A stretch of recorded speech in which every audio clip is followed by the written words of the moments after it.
waktu Nyonya. Anda tidak ingin putra Anda dikeluarkan dari akademi, bukan? Nyonya, Anda tidak ingin putra Anda dikeluarkan dari akademi, bukan? Di alun-alun Akademi Wendao, seorang pemuda dengan kipas bulu dan syal panjang, tinggi dan tampan, berbicara sambil tersenyum. Nama pemuda itu adalah Chu Feng, dan di depannya berdiri seorang wanita cantik berwibawa dan anggun mengenakan gaun istana. Dia memiliki rambut hitam berkilau dan sepasang mata besar yang menawan dengan sedikit kesedihan. Wajahnya yang menawan dan dewasa penuh dengan pikiran dan dia tampak menyedihkan.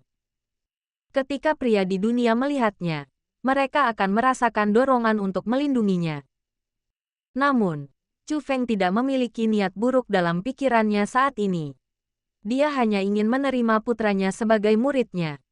Chu Feng adalah kepala Akademi Zadao dari Akademi Tao. Pagi ini dia menerima perintah dari dekan bahwa jika mereka gagal merekrut murid dalam waktu 1 bulan, Akademi Zadao mereka akan dibubarkan. Dia, kepala Akademi Dao lain-lain, juga akan dikeluarkan dari Akademi Dao. Setelah Chu Feng menerima berita ini, dia mulai mencari calon murid yang cocok. Meskipun Chu Feng adalah seorang penjelajah waktu, dia telah melakukan perjalanan ke dunia ini 2,5 tahun yang lalu. Dia tidak pernah mempelajari keterampilan apapun karena dia tidak mampu mempraktikkannya. Jika saja aku tidak pandai mengatur waktu di kehidupanku sebelumnya, aku pasti sudah ahli dalam segala hal, mulai dari musik, catur, kaligrafi, dan melukis.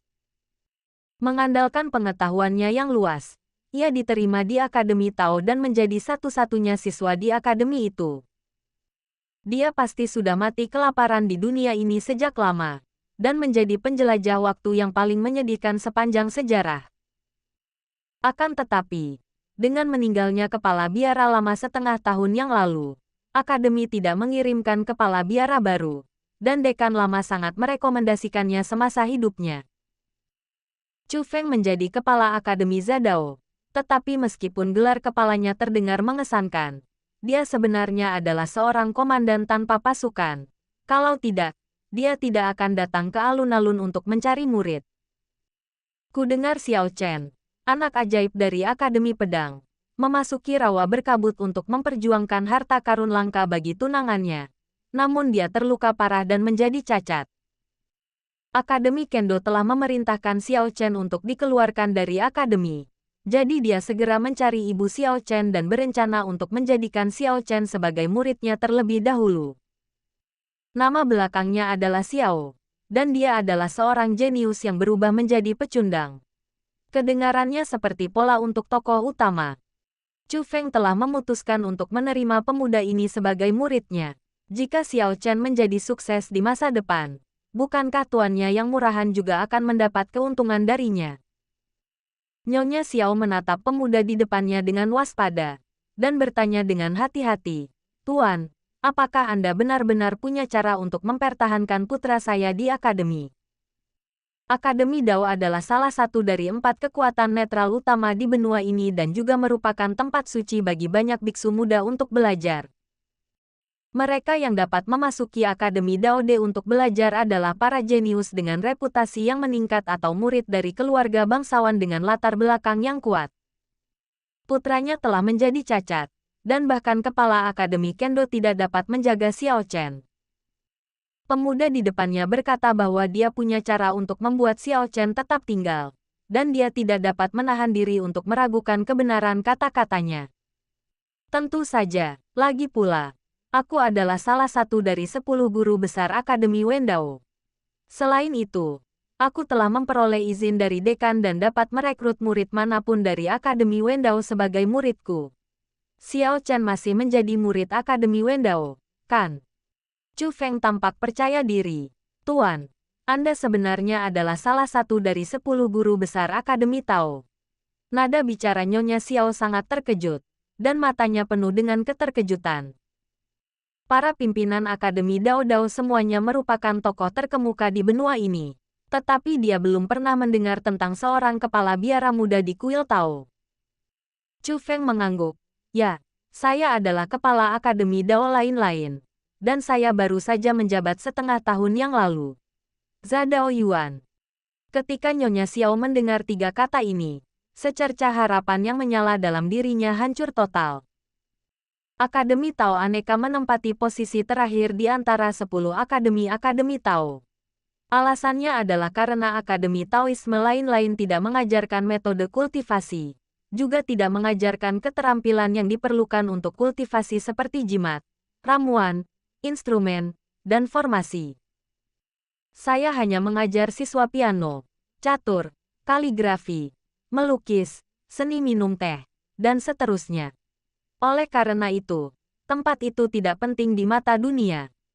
Bagaimana mungkin Chu Feng tidak melihat apa yang dipikirkan Nyonya Xiao? Dia tahu bahwa jika dia tidak bermain-main hari ini, akan sulit baginya untuk menjadi murid. Nyonya, bertahan di Akademi Wendao berarti masih ada kesempatan, kan? Jika putra Anda meninggalkan Akademi Tao, dia tidak akan pernah memiliki kesempatan untuk berlatih lagi dalam hidupnya. Dan jika dia tetap di sini, aku bisa menyelamatkan hidupnya. Begitu dia meninggalkan akademi, akan menjadi pertanyaan apakah dia bisa bertahan. Petik 2. Nyonya Xiao tidak dapat menahan diri untuk tidak mengerutkan kening ketika mendengar ini. Dia tahu bahwa pria itu benar. Jika putranya kehilangan perlindungan Akademi Dao, dia tidak akan berumur panjang bahkan jika dia kembali ke rumah. Mungkin sebaiknya ambil risiko saja. Dia membungkuk sedikit ke arah Chu Feng dan berkata, "Terima kasih banyak, Tuan, karena telah menerima putraku sebagai muridmu. Aku akan meminta Xiao Chen untuk datang dan memujamu sebagai gurunya." Bagus, untuk menghindari komplikasi lebih lanjut, Chu Feng berkata, "Biarkan aku dan istriku pergi mencari Xiao Chen bersama-sama. Ini akan menyelamatkan kita dari banyak masalah."